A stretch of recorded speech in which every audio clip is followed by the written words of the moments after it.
What if Sasuke lost to Itachi? The rain had stopped.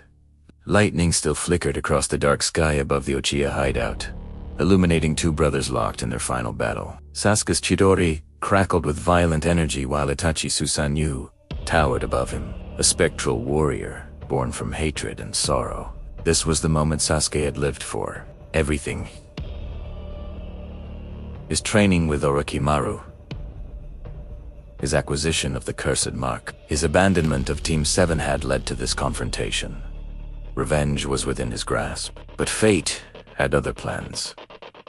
The unthinkable defeat. Sasuke's body trembled with exhaustion. His chakra reserves were nearly depleted. Itachi, despite appearing equally drained, stood with that same infuriating calm he'd always possessed.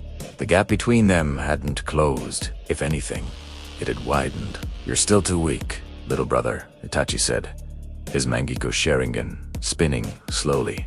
"You don't understand what true power requires." Rage exploded within Sasuke. He charged forward one final time, pouring everything he had left into one desperate attack. But Itachi's movements were precise, calculated. He sidestepped effortlessly and struck Sasuke across the temple with a swift chop. Sasuke's vision blurred. His legs buckled. The world tilted sideways as he crashed to the ground, consciousness slipping away like water through his fingers. The last thing he saw before darkness claimed him was Itachi's face, not cruel or mocking, but filled with an emotion Sasuke couldn't identify. Sadness. Regret. Then, nothing. Awakening to failure when Sasuke opened his eyes. He wasn't dead. He was in a medical facility.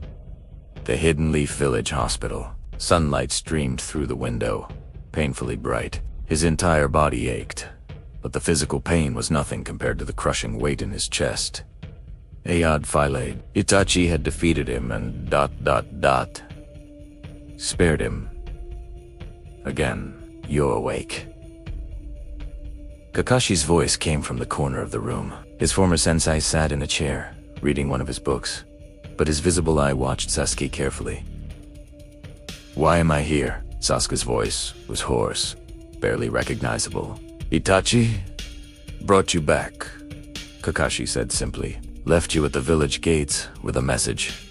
He's not ready yet."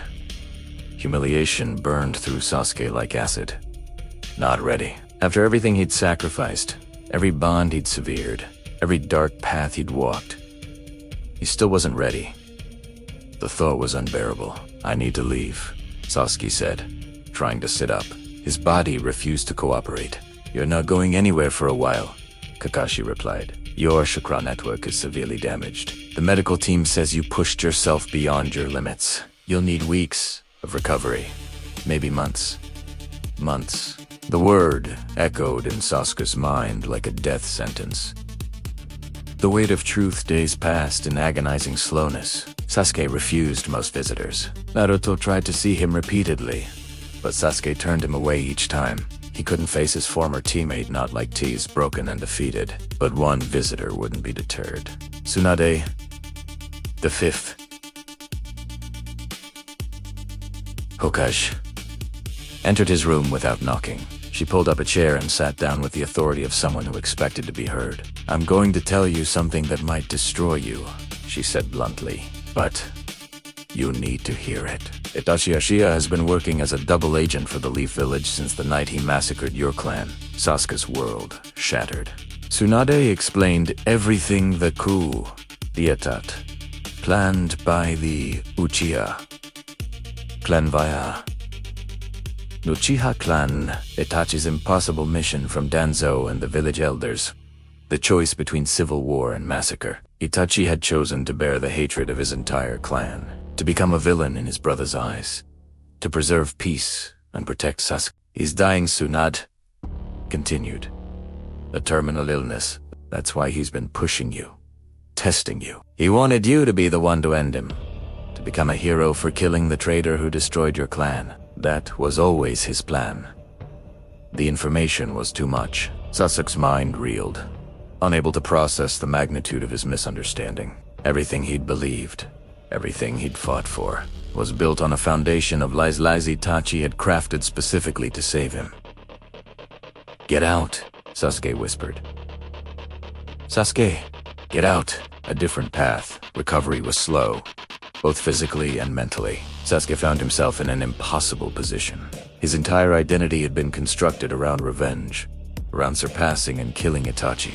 Without that purpose, who was he? One evening, Naruto finally forced his way into the room, ignoring Sasuke's protests. I know what Tsunade told you, Naruto said. And I know you're drowning right now. But you're not alone, Sasuke. You never were. What would you know about it? Sasuke snapped. You don't understand what I've lost. You're right, I don't, Naruto admitted. But I understand what it's like to be consumed by hatred and pain. And I understand that you have a choice now: keep walking the path of revenge against the village that forced Itachi's hand, or choose a different way. There is no different way. There's always a different way.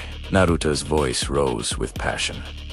Itachi sacrificed everything so you could live, so you could find your own path.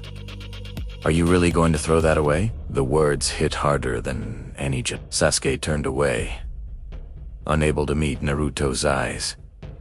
After Naruto left, Sasuke lay in darkness, wrestling with impossible questions.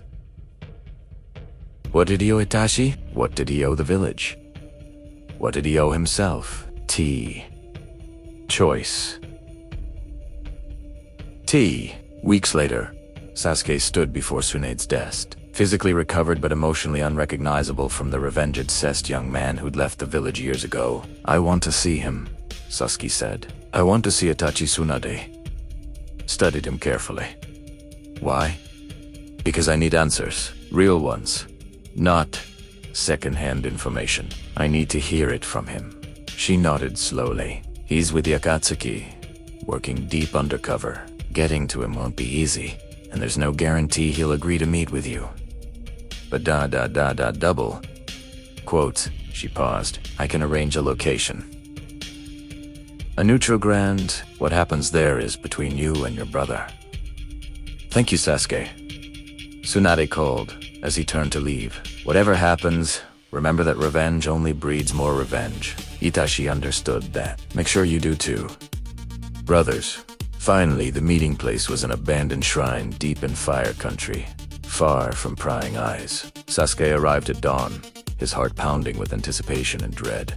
Itachi was already there, standing before the shrine, looking thinner and paler than Sasuke remembered. The illness was visible now, eating away at him from within. You came, Itachi said softly. I know the truth, Sasuke replied. All of it.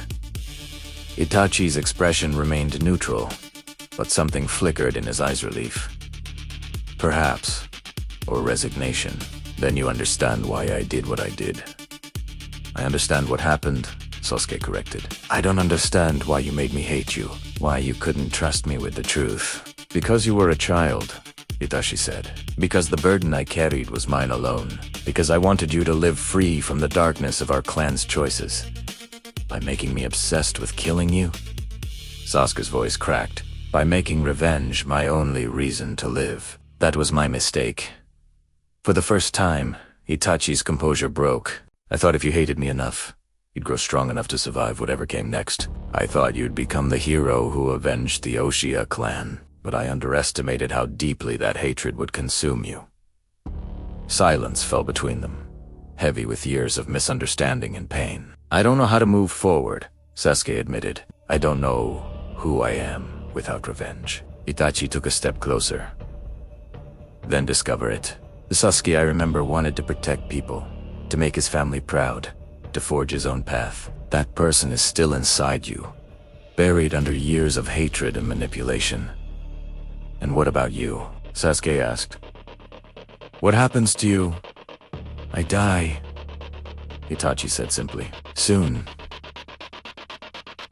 The illness will take what the village's mission couldn't, but I can die knowing my little brother has a chance at a real life. Sasuke felt tears burning in his eyes, the first he'd shed since childhood. I don't forgive you, he said. I don't forgive the village, but I don't want to lose you without understanding who you really were.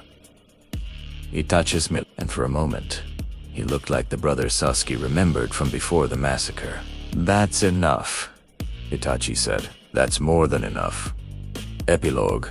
A new beginning. Itachi died 6 months later, peacefully, in a safe house maintained by Sasuke was there at the end, holding his brother's hand as the life faded from his eyes. Itachi's last words were simple. "Thank you for giving me the chance to be your brother again."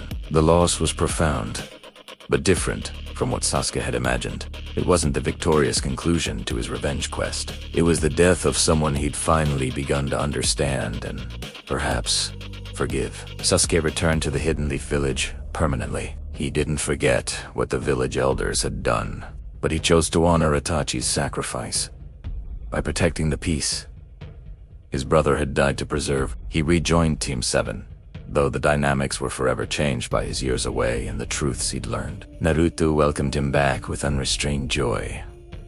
Sakura was more cautious but hopeful. Kakashi simply nodded, as if he'd known all along that Sasuke would eventually find his way home.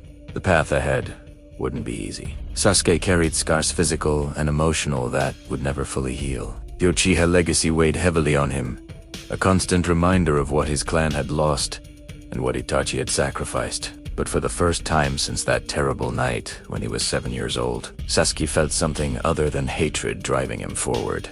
Purpose, perhaps, or responsibility. Maybe even hope. He stood on the Hokage monument, looking out over the village as the sun set. Somewhere in the fading light, he could almost feel Itachi's presence, not the cold, distant killer he'd chased for years, but the brother who'd poked his forehead and promised to play with him later. "I'll find my own path," Sasuke whispered to the wind. "I promise." And for once, the darkness inside him didn't whisper back. Note: Sasuke appears lean and pale, with spiky black hair, sharp features, and tired dark eyes, or his Sharingan showing anger and confusion.